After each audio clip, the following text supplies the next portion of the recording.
unique event experiences? And how many want your attendees to learn, connect, laugh, and be inspired?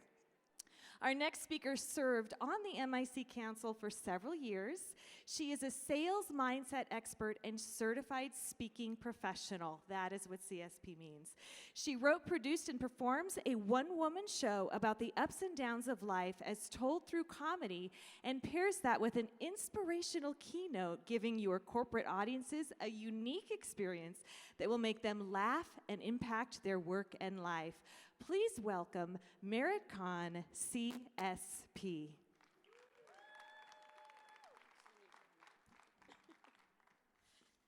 Hello, yes, my name is Kahn. Yeah, that's right, my parents named me Merit. M-E-R-I-T.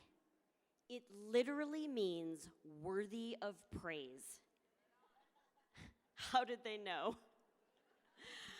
Growing up with the name Merit, that's a lot of pressure. I once dated this guy whose last name was Worthy. Yeah, I was this close to spending the rest of my life being Merit worthy. It's a bit over the top, but you know, it's actually not a bad name for a motivational speaker, right? I mean, we know we can be a bit over the top sometimes. For example, when a speaker calls a meeting professional and we get your voicemail, it's pretty straightforward. Hi, this is Debbie, leave a message, I'll call you back.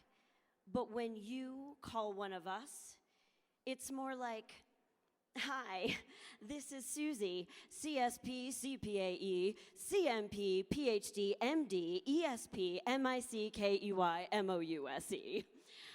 I can't come to the phone right now. I'm either on a big stage giving a huge keynote for my full fee, or I'm on a luxury vacation with my toes in the sand and a drink in my hand. I've been upgraded to first class because I have billion-mile status. So, why don't you leave a message at the sound of the tone? Tell me everything that's wrong with your life, and I'll call you back with my thought leadership so you can be your best self. Am I right? I know. We know we're a bit much. It's all right. But hey, we have a big responsibility. You know, we have to make you look good at the event. We have to energize attendees with engaging programs. We have to educate them with relevant content, and we have to inspire them to see more for themselves. So I'm going to make you a deal.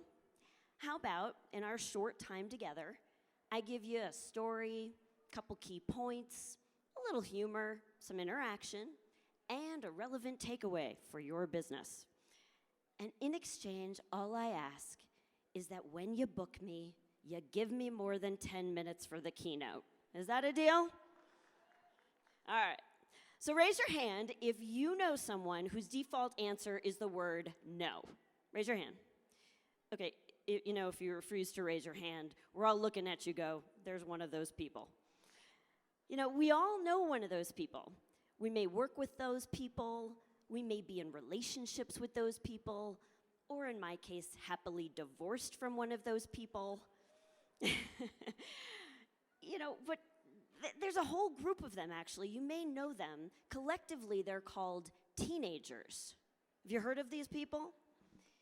Yeah, my dad is in this group, not the teenager group. My dad is in the group whose default answer is no. But my dad's version of no is just a little bit different. You see, my dad, for the almost 40 years, has been a volunteer with the Make-A-Wish Foundation. How many of you are familiar with Make-A-Wish? Yeah. They grant wishes to children with life-threatening illness. And my dad has been extensively trained as a wish granter.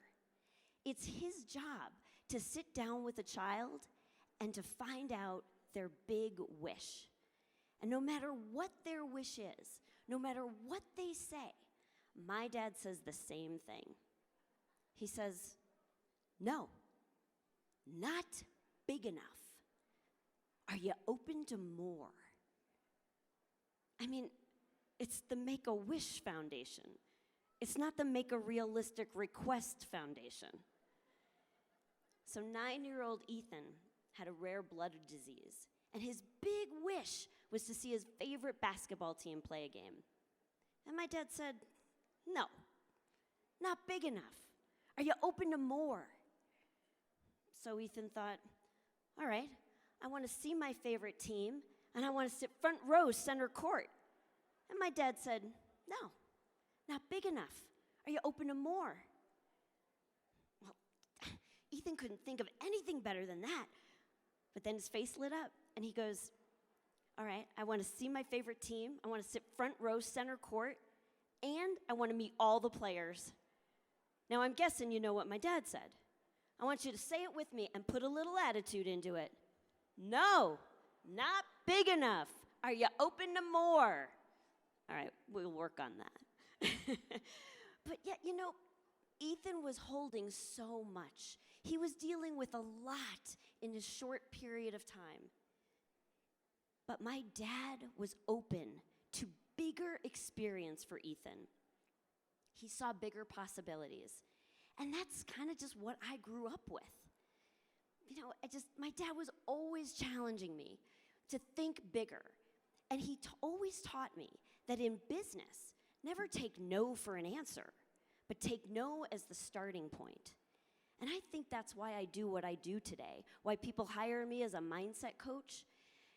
Companies and organizations, they invite me in when their people are thinking small, when they're so frustrated and they're fed up, because of competition, when they're overwhelmed with all the changes that are going on, when they're concerned about all the uncertainty in the marketplace. When you are fed up and concerned and overwhelmed and frustrated, it's really hard to see a big possibility. It's really hard to think big. And before you can be in action to solve a problem, you want to be in attitude to even identify that a solution is possible. So when you are at that intersection between action and attitude, that's when you are what I call open for business. Now, being open for business is so much more than the ability to transact business. It's the attitude to engage in business. And it's this mindset, it's a culture. When companies have a culture, have an open for business culture, that's what really attracts and retains top talent. That's when their sales teams are blowing the doors off their quotas. And it's when people who are following something, they want to follow a leader who's open for business. Now, at this point, you're probably thinking, okay, Merritt, this sounds great. Open for business. How exactly am I supposed to have an open for business mindset? How do I create an open for business culture in my organization? And there are so many tips I could give you, so many strategies I could share. But if you're open to it, how about I give you just 2 that you could put into action right away? So the first idea, the first tip, if you want to really be open for business, is to listen for the absolutes. Now, listen for the absolutes means tune in to those generalizations. When you hear people say, we've never done it that way. It can only be done that way. That is impossible. When you hear those absolutes, that's code. They're telling you, I have a limited ability to think about things in this topic. They're coming from what I call mini-mind. And no massive big ideas ever come from mini-mind. So the first tip is to listen for those absolutes. And the second part is how you respond to them. How you want to respond, the second tip is respond with open tos. Are you open to a discussion? Are you open to delaying that decision until we can gather more data? So let's just have a little bit of fun with this. On this side of the room, you're going to be what I call the absolutes. No matter what I say, you're going to respond, shout at the top of your lungs, absolutely not. You got it? All right. This side of the room, you're going to be what I call the open tos. No matter what I say, you're going to shout, are you open to another way? You got it? All right, let's try. We're going to serve only vegan meals at our conference. Absolutely not. Are you open to another way? All right, you've got one more chance. Okay, let's try another one. We think we're going to have to cancel our entire event. Absolutely not. Ah, very good. Did you hear the energy shift? When you are absolute, there's no opening for possibility, there's no growth, there's no options. But when you're open to, when you respond with open tos, there's infinite possibilities. And you have the ability to grant your own wish. What's your wish? Would it pass my dad's test? Would he say to you, no, not big enough? Are you open to more? Ethan got to go see his favorite basketball team play a game. He got to the arena in a stretch limo. He sat front row, center court. He met all the players. Then he got an autographed jersey. He got to take home the game ball. And at halftime, Ethan went center court, got to shoot hoops, and he heard the roar of the entire arena. They went nuts when he made a basket. So I'm going to challenge you to be your own wish granter. Be open for business in action and attitude. And the next time somebody comes to you with some small idea and they're thinking from mini mind, tell them, no, not big enough. Are you open to more?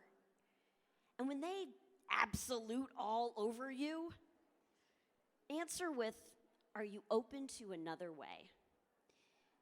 Be open for business in action and attitude. And I'm going to leave you with something that you can do as practice, if you're open to it. What if you started your next event with a message that helps your attendees be open to all the amazing ideas and experiences they're about to have at your conference? That idea is merit worthy. Thank you.